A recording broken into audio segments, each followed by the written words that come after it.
good morning. This is Pastor David Khumalo from Salvation Through Christ Ministry, STCM Live in Johannesburg. Ngubingelele lona umfundisi uDavid Khumalo wase Salvation Through Christ Ministry. What a lovely Sunday, what a lovely day that we have. Sibonga uNkulunkulu ukuthi asiphe olunye usuku oluhle ukuthi siphinde sihlangane. Today I want to share quickly with you from the book of Joshua chapter 1. Thanda nje ukuthi kube khona enkucaphunako sihlephulelane khona ezwini kaNkulunkulu encwadini kaJoshua from chapter 1 from verse 3 ukuya phezulu. Asifunde.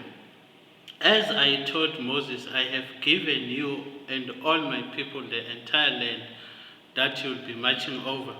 Your borders will reach from the desert in the south to the Lebanon mountains in the north, from the great Euphrates River in the east through the Hittite country to the Mediterranean Sea in the west. Joshua, no one will be able to defeat you as long as you live.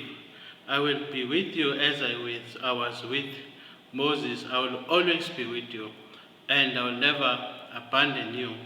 Verse 6, be determined and confident, for you will be the leader of these people as they occupy this land, which I promised their ancestors.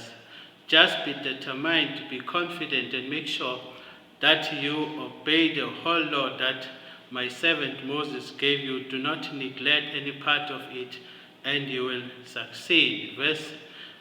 Be sure that the book of the law is always read in the worship. Study it day and night, and make sure that you obey everything in it. Then you will be prosperous and be successful. So, lana izikankulunkulu lisitshela when God was talking to Joshua, Joshua was about to take the children of Israel into the promised land. uNkulunkulu uyamtshela lana ukuthi ame isibindi angasabi. uNkulunkulu uthi kuyena njengoba nganginomoses ngiyoba nawe. As I was with Moses, I will be with you. So what we learn also here is that if God has made a promise, God fulfills the promise. uNkulunkulu enze isithembiso wenza njani? Uyasifeza. So uNkulunkulu ukhuluma lawo mazwi lawo uJoshua uthi angasabi.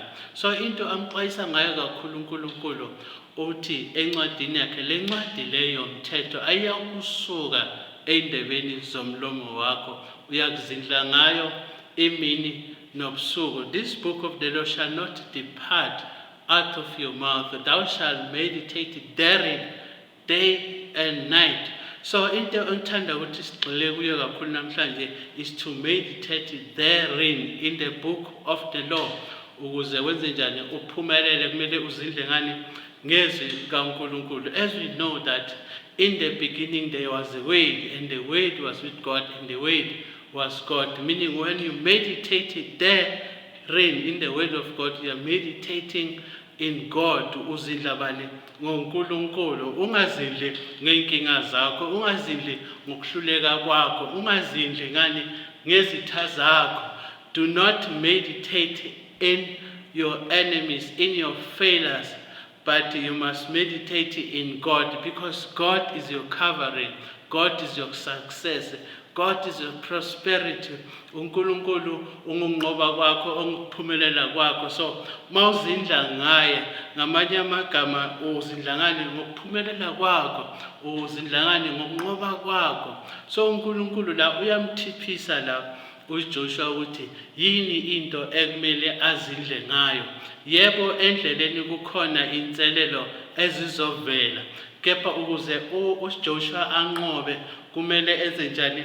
Angasuki kuphi encwadini noma ezwini likaNkulunkulu, angasuki kuphi emyalweni kaNkulunkulu, ahlale bona azinze ukuze aphumelele. Kanjalo nawe ukuze uphumelele ukuthi wenze njani? You must meditate in the word of God, so that you will be successful, so that you will be prosperous in whatever you are doing. So ngiyathanda ukuthi wenze njani uphumelele ey'ntweni ozenzayo. Kepha ukuze kwenzeke lokho akudingeki magic, akudingeki umlingo. uNkulunkulu umnikezile uJoshua imanual ekumele ayilandele, ekumele ayisebenzise ukuze izinto zakhe zihambe kahle. Don't listen to people who will give you false promises. Do not listen to deceivers, but you must believe in the word. You must meditate therein so that you'll be prosperous in everything that you are doing. So, masiqhubeka ukwabona esikhathini esiningi into ozindla ngayo iyakhula.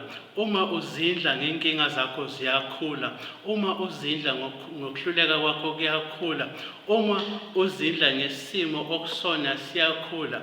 So whatever you meditate therein becomes big, it becomes huge. So kumele uqaphele ukuthi yini into ozindla ngayo esikhathini esiningi. Uma uzindla ngokuphumelela kwakho kanjalo kuyawukhula, kuyawudaleka nakanjani uzophumelela. But uma uzindla ngokuhluleka ngaso sonke isikhathi, noma uzindla ngento ekuzwisa ubuhlungu, uyophila impilo ebuhlungu, you live a miserable life. So you have a choice. uNkulunkulu uthe mayidala umuntu wamnikeza ikhono lokuthi akwazi ukwenza izinto. You remember in the book of Genesis chapter, when God after creating man, so he said to Adam, you must name the animals that I've created. So leso silwane uAdam asinikeza igama kwaba yileso silwane leso. Wathi mayibheka wathi le inkomo kwaba inkomo. So uNkulunkulu unikeze even kwawena iability yokuthi wenze njani ube an architect of your destiny, meaning you are able to design your future, you are able to determine your future. So you must use the ability that God has created in you in order to reach out, to reach to your destiny. Meaning ukuphumelela kwakho kuNkulunkulu akukho emntwini. Ukuphumelela kwakho kusekutheni wena, how do you position yourself in the word of God? So you must rightly position yourself in the word. That's where God said to Joshua, in this book of the law, you must meditate therein. Remember, the word of God will not call you a failure. The word of God will always call you a successor.